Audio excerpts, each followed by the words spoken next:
हजरिया कोई नाम मिलेगा। सोनू वर्मा के माल पे जो डालेगा रंग 2000 ओकरा इनाम मिलेगा।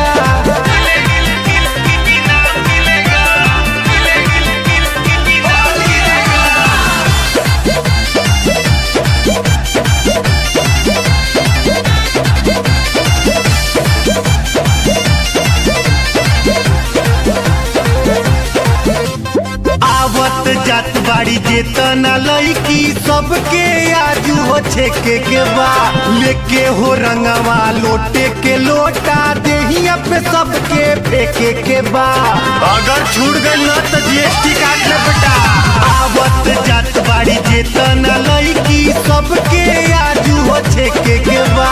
लेके हो रंगवा लोटे के लोटा सबके देहिया पे फेंके के बा।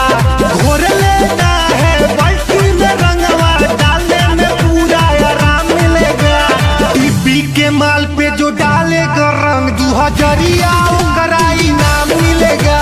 रिसू के माल पे जो डालेगा रंग 2000 ओकरा इनाम मिलेगा।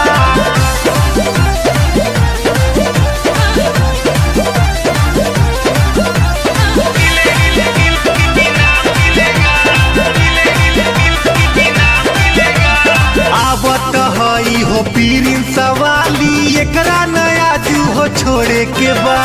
ऐठेले बड़ी सटे न देवे ऐठन सारा एक तोड़े के बा। कोनो गलत मत करिया रे सीसीटीवी लागल। आवत हई हो पीरिन सवाली एकरा नया जू हो छोड़े के बा। ऐठेले बड़ी सटे न देवे ऐठन सारा एक तोड़े के बा। करके दिखाएगा जवान लइका सचिन के गाना में काम मिलेगा। आइस के माल पे जो डालेगा रंग 2000 ओकरा इनाम मिलेगा।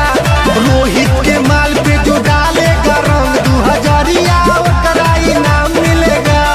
मुर्गा कटेगा दारू बटेगा चाहोगे जवन तमाम मिलेगा। डीजे के माल पे जो डालेगा रंग 2000 ओकरा इनाम मिलेगा। मुलायम